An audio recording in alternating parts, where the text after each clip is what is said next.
Hello everyone. तो आज हम लोग फिर से हैं chapter 1 chemical reaction and equation of chemistry class 10th। तो let's start without wasting time. आज भी हम इसको बहुत जल्दी ख़त्म कर लेंगे in a very quick manner and बहुत सिंपली कि आपके दिमाग में अच्छे से फिट हो जाए। सबसे पहले इंट्रोडक्शन की बात करते हैं तो सबसे पहले हमारे पास आता है केमिकल रिएक्शन। तो एक केमिकल रिएक्शन क्या होती है? केमिकल रिएक्शन एक प्रोसेस होती है जिसमें हम रिएक्टेंट को कन्वर्ट करते हैं प्रोडक्ट में। अब रिएक्टेंट क्या होता है, प्रोडक्ट क्या होता है? तो रिएक्टेंट वो चीज़ होती है, जैसे यहाँ पर एक एग्जांपल है ना,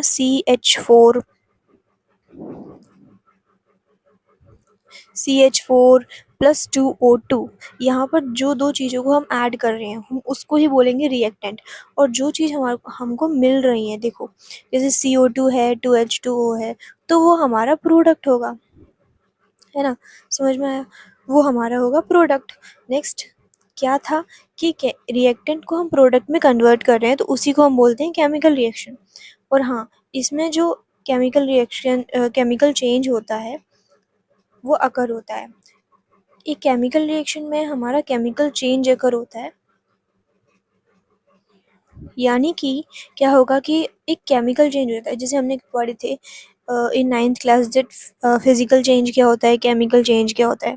तो फिजिकल चेंज वो होते हैं जिनको हम मतलब कन्वर्ट कर सकते हैं अगेन उसी फॉर्म में, बट केमिकल चेंज को नहीं कर सकते। तो उसी तरीके से ये हो गया, है ना, कि मतलब यहाँ पर जो केमिकल रिएक्शन तो वो केमिकल चेंज होती है, यानी कि हम इसको रिवर्स नहीं कर सकते। अब देखते हैं यहाँ पर गिवन भी है, देखो जैसे जो मतलब रिएक्टेंट्स क्या होते हैं और प्रोडक्ट्स क्या होते हैं, उसकी डेफिनेशन गिवन है। जो substance undergoes chemical change are called reactant and the new substance formed is called product. Okay, hope you understand. Next है एग्जाम्पल्स ऑफ केमिकल रिएक्शन। तो अब हम देखते हैं केमिकल रिएक्शन के एग्जाम्पल, जैसे कि burning of clean magnesium ribbon. अब मैग्नीशियम रिबन को डेजलिंग वाइट फ्लेम के साथ बर्न किया जाता है। इसकी ना एक्टिविटी भी होती है, और वो आपके स्कूल में कराएंगे या फिर करा दी होगी। ओके, कुछ भी हो सकता है, बट या burning of clean magnesium ribbon का मतलब है कि हम लोग इसमें एक मैग्नीशियम रिबन लेते हैं, ये एक्टिविटी भी है। इसको हम क्लीन करते हैं ताकि उस पर जो ऑक्साइड लेयर है वो हट जाए। उसके बाद उसको हम जब बर्न करते हैं तो उससे वाइट डेजलिंग फ्लेम आती है, और उसके बाद एक वाइट पाउडर बनता है जिसको हम मैग्नीशियम ऑक्साइड बोलते हैं। तो क्या हुआ, magnesium plus oxygen is equal to magnesium oxide ना। तो ये केमिकल रिएक्शन हुई, और ये क्या होता है, it is due to the reaction of magnesium and oxygen in the air. Okay, next है एग्जाम्पल 2। देखो ये एग्जाम्पल में हम क्या लेते हैं, लेड नाइट्रेट लेते हैं। लेड नाइट्रेट लेते हैं एक सॉल्यूशन में और दूसरे में लेते हैं पोटेशियम आयोडाइन, और फिर जब हम दोनों को मिक्स करते हैं तो एक प्रेसिपिटेट फॉर्म होता है लेड आयोडाइड, जिसका कलर येलो होता है। Now let me tell you what is precipitate. Precipitate वो चीज़ होती है जैसे जो मतलब इनसॉल्युबल होता है वाटर में, और वो ऐसे एक कंटेनर के नीचे जाके ऐसे बैठ जाता है, उसमें घुलता नहीं है, वो चीज़ होती है प्रेसिपिटेट। ओके, नाउ एग्जाम्पल 3 है जिंक ग्रैन्यूल्स, यानी कि जिंक के जो टुकड़े होते हैं हम उनको कॉनिकल फ्लास्क में लेंगे या फिर टेस्ट ट्यूब में लेते हैं, और अगर हम उसमें HCl या फिर H2SO4, है ना, ये एसिड्स हैं, इनको जब हम उसमें ऐड करते हैं तो बबल्स ऑब्जर्व होते हैं around the zinc granules. Bubbles आपके ऑब्जर्व होते हैं जिंक ग्रैन्यूल्स के आसपास। क्यों? बिकॉज वहाँ पर हाइड्रोजन रिलीज हो रहा होता है, कॉनिकल फ्लास्क भी हॉट हो जाता है। Now let me tell you कि जब भी ही जैसे कॉनिकल फ्लास्क आपका हीट हो रहा है, हॉट हो रहा है ना, तो इट इज़ एक्सोथर्मिक रिएक्शन, जो हम आगे पढ़ेंगे। तो भी इतना ज़्यादा मतलब टेंशन नहीं लेना है, हो जाएगा। ओके, इतना समझ लो बस कि जब हम Zn प्लस H2SO4 करते हैं या फिर Zn प्लस HCl करते हैं तो ZnSO4 प्लस H2 बनता है या फिर ZnCl2 प्लस H2 बनता है। बस इतना दिमाग में रखना है।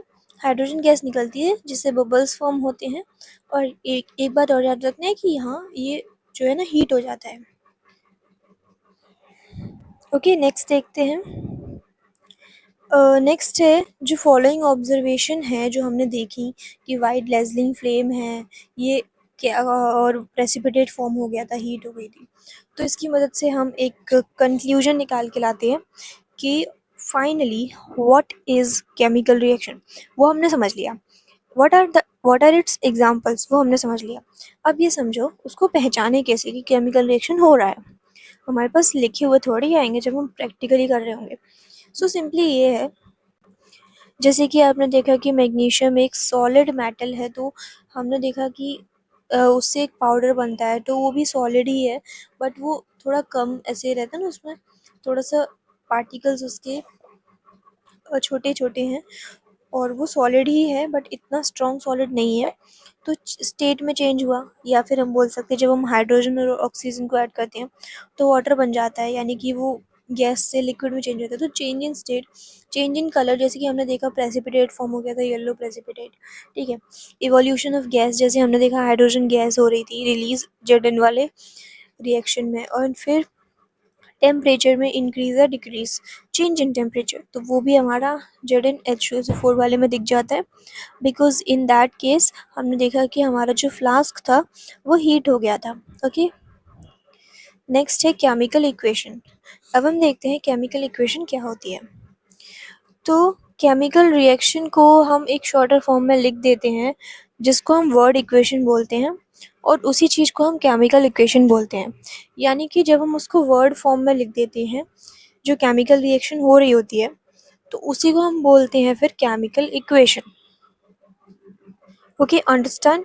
जैसे कि magnesium plus oxygen is equals to magnesium oxide, तो अब ये है केमिकल इक्वेशन, एंड व्हेन हम उसको एक्सप्लेन करके लिखेंगे तो that will be the chemical reactions case जो हो रहा है। समझ रहे हैं ना, सिंपल ही है, ज़्यादा हार्ड नहीं है। अगर कुछ नहीं समझ में आता है तो just comment, I will be reading your comments. Okay, next is, यहाँ पर कुछ पॉइंट्स हैं उनको भी जरा देख लेते हैं। जैसे है the reactants are written on the left side with a plus sign between them, ये कुछ रूल्स होते हैं कि भाई जो रिएक्टेंट है ना वो लेफ्ट हैंड साइड लिखो, उनके बीच में प्लस लगा दो। ठीक है, प्रोडक्ट को हमेशा राइट हैंड साइड लिखो एंड उसमें आप प्लस लगा दो, सेम चीज़। एक एरो हेड पॉइंट करता है कि किस डायरेक्शन में रिएक्शन हो रहा है। जैसे मैग्नीशियम प्लस ऑक्सीजन, एरो जो है ना gives us to magnesium oxide, इसका मतलब ये है कि मैग्नीशियम प्लस ऑक्सीजन करके हमें मैग्नीशियम ऑक्साइड मिल रहा है। ओके, नेक्स्ट है writing a chemical equation. Chemical equation को हम कैसे लिखते हैं, तो केमिकल इक्वेशन को हम सिंप्लीफाई कर सकते हैं केमिकल फॉर्मूला में। जैसे हमने देखा केमिकल इक्वेशन में हम क्या लिख रहे थे, उनके वर्ड्स लिख रहे थे, उनका जो जैसे मैग्नीशियम है तो उसको हमने मैग्नीशियम लिख दिया। ओके, सो सिमिलरली यहाँ पर हम मैग्नीशियम ना लिख के Mg लिखेंगे, यानी कि उनके सिम्बल्स लिखेंगे, उनके फॉर्मूले लिखेंगे। ओके, एक केमिकल इक्वेशन रिप्रेजेंट करती है केमिकल रिएक्शन को, ये बात हमें पता है। मैग्नीशियम और ऑक्सीजन मिला के बनता है MgO। अब ये मैंने लिख दिया है यहाँ पर आपके फॉर्मूले वाले फॉर्म में, यानी कि आपके सिंबल वाले फॉर्म में। ओके, अगर अब यहाँ पर बोला है कि हमसे अगर atoms of each number same नहीं होते हैं तो उस इक्वेशन को हम अनबैलेंस्ड बोलते हैं। यानी कि Mg, जैसे कि लेट मी शो यू। जैसे कि यहाँ पर आपका क्या है, यहाँ पर आपका Mg जो है दैट इज 1, यहाँ पर भी 1। ओके, बट O यहाँ पर 2 है और यहाँ पर ओनली 1 है, तो ये अनबैलेंस्ड आपकी है। ओके, ये आपकी अनबैलेंस्ड है। सो इसको हम बोलेंगे स्केलेटल केमिकल इक्वेशन। अच्छे से याद कर लो, जब भी इक्वेशन अनबैलेंस्ड होती है तो उसको बोलते हैं स्केलेटल केमिकल इक्वेशन। और अगर सेम होते हैं दोनों साइड, जैसे Mg भी 2 है, मतलब मान लो फॉर एग्जांपल अगर Mg 2 है वो भी 2 है, जैसे O2 है तो उधर भी 2 होगा, तो दैट।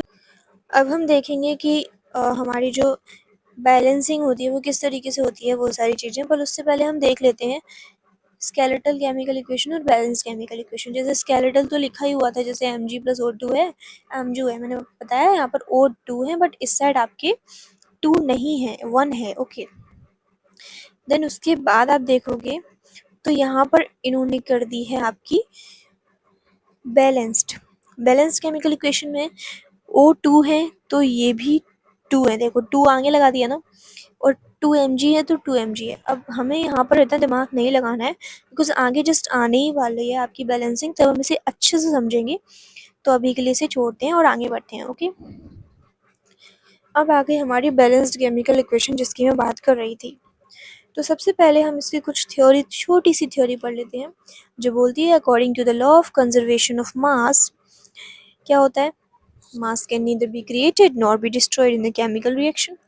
यानी कि law of conservation of mass के चलते हम ये बोलते हैं कि मास को हम बना नहीं सकते, ना हम ख़त्म कर सकते हैं एक केमिकल इक्वेशन में, रिएक्शन में। तो जो टोटल मास ऑफ एलिमेंट्स होगा दोनों साइड, वो इक्वल होता है mass of element in the reactant side and the product side. Okay, यानी कि आपके नंबर ऑफ एटम दोनों साइड इक्वल होंगे। जैसे Mg एटम है ना, वो एटम है ना, तो वो दोनों सेम रहेंगे। अब यहाँ पर हम एग्जांपल ले रहे हैं Zn वाला, Zn+H2SO4, जो हमने पहले भी देखा है। तो उसको हमने दिया है वर्ड इक्वेशन के रूप में, जैसे ये रहा Zn plus zinc plus sulphuric acid is equals to zinc sulphate plus hydrogen. It is represented by the following equations. Equation क्या बनी थी आपकी, सॉरी, इक्वेशन क्या बनी थी आपकी, Zn H2SO4, Zn SO4 plus H2। Next यहाँ पर हम देखें तो हमने क्या किया, एक टेबल बनाई। इसको हम बोलते हैं hit and trial method. Hit and trial method में हम क्या करते हैं, मैंने एक टेबल बनाई, इधर लिखा मैंने एलिमेंट, इधर लिखा नंबर ऑफ एटम, इधर लिखा number of atom RHS side. Element क्या क्या है, Zn है, H है, S है, O है। इधर मैंने उनका LHS में, इधर मैंने उनका RHS में, जितना भी है। ओके, ओके, समझ में आ रहा है, इधर उनका LHS में, इधर उनका RHS में। उसके बाद हम देखते हैं कि किधर क्या है। अब आपको एक चीज़ देखनी है, बस छोटी सी चीज़ आपको ध्यान रखनी है बैलेंसिंग करते समय, कि जो नंबर ऑफ एटम है वो जैसे रहते हैं, जैसे कि इन्होंने बोला जिंक 1 है, इधर जिंक 1 है, तो ये तो बैलेंस है। हाइड्रोजन 2 ये भी बैलेंस है, ये भी बैलेंस है, ये भी बैलेंस है, सब बैलेंस ही है ना, सब इक्वल ही है ना। तो क्या है इसको बैलेंस करने का, ये ऑलरेडी बैलेंस्ड है, this is a balanced equation, इसे हम बोल दें। अब अगर नहीं होती ये तो हम क्या करते, steps to balancing a chemical equation, इसको बोला था ना मैंने हिट एंड ट्रायल मेथड, वही हमारे पास आ गया है।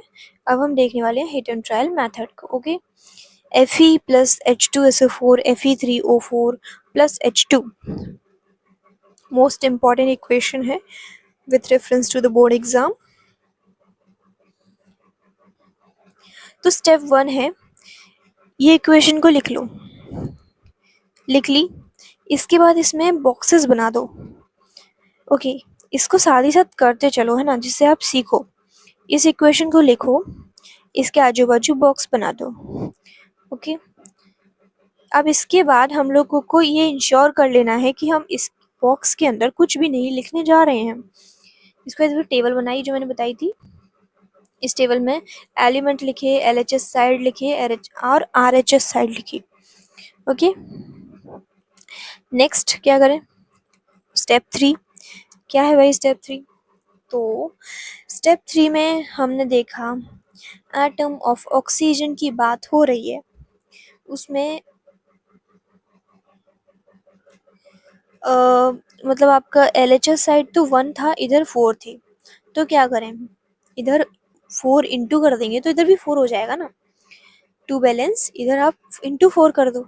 अब इंटू 4 ऐसे ही थोड़ी कर दोगे, जैसे देखो यहाँ पर आपकी 4 ऑक्सीजन है बट यहाँ पर नहीं है, एक ही है, तो यहाँ आप 4 लगा दो। बट बट बॉक्स के अंदर नहीं, बॉक्स के बाहर, आप देखो ध्यान से, बॉक्स के बाहर। ओके, ये चीज़ अच्छे से ध्यान में रखिए। नेक्स्ट स्टेप 4 क्या है, इसी तरीके से दूसरा देखो, दूसरा हाइड्रोजन।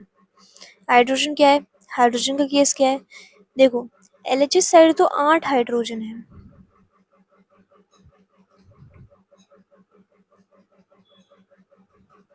LHS साइड तो 8 हाइड्रोजन, देखो 4 इंटू 2 8 हो गया ना।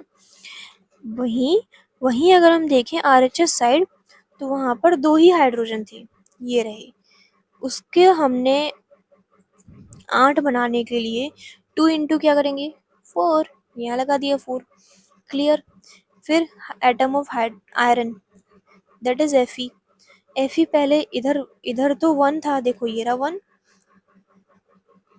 और इधर 3 था, तो सिंपली इधर मैं इंटू 3 कर दूं ना बॉक्स के बाहर, बस बॉक्स के बाहर याद रखो।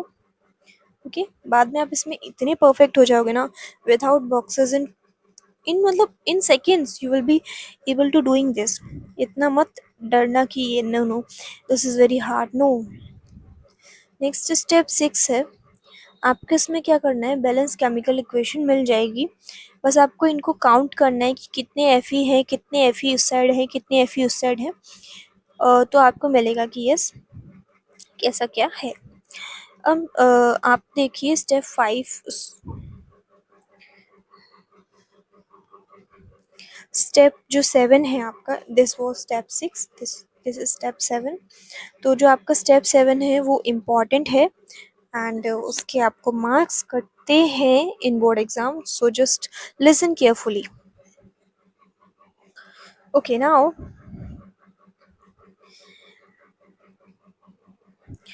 so what we have to do in this case, if necessary physical states such as gaseous liquid aqueous and solid। यानी कि इसमें क्या होता है आपको ना स्टेट्स लिखनी होती है। जैसे Fe क्या है, इट्स सॉलिड, तो सॉलिड है तो जस्ट आपको सॉलिड के लिए यूज करना है S। Okay, and 4H2O hydrogen dioxide, it's gas, so हम G यूज करेंगे बिकॉज गैस के लिए हम G यूज करते हैं, गैशियस के लिए you can see. Then Fe3O4 ये भी हमारा सॉलिड है तो S, 4H2 ये हमारा गैस है तो गैस। अब एक्वायस है, लिक्विड है, तो उसके लिए AQL और ये सारी चीज़ें हम यूज़ करते हैं। ओके ओके, नाउ इसमें ज़्यादा कुछ है नहीं है बताने को, इतना ही था। तो कुछ हमें पॉइंट्स देखने हैं बेस्ड ऑन बैलेंसिंग, जिसमें आपको देखते हैं कि टेम्परेचर, प्रेशर और कैटलिस्ट हमारे जो है कभी कभी एरो के ऊपर लिखे जा सकते हैं। जैसे कि 340 ATM हमारा टेम्परेचर की यूनिट के साथ लिखा गया है, CO plus H2H2O sorry 2H2 is equals to CH3OH, तो ये आपका हो जाएगा 340 ATM। अब C 6CO2 plus 12H2O, sunlight जैसे कि कैटलिस्ट है, क्लोरोफिल आपका हेल्प करता है ना उसमें, इसको हम क्या बोलते हैं, दिस इज फोटोसिंथेसिस की इक्वेशन है ये, जिसमें ग्लूकोज बनता है और वाटर और ऑक्सीजन बनता है। सो इसमें भी हम लिखते हैं कैटलिस्ट वगैरह के ऊपर। कैटलिस्ट क्या होता है, कैटलिस्ट वो होता है जो इक्वेशन की स्पीड में वेरिएशन देता है या फिर हेल्प करता है सीधे सीधे इक्वेशन को होने में।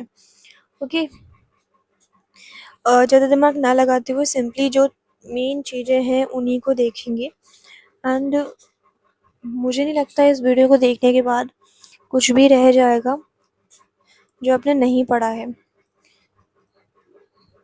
हाँ, हालांकि ये पार्ट 1 ही है तो हम पार्ट 2 में कवर कर रहे होंगे। सो इसके लिए यहाँ तक आप लोग आए उसके लिए थैंक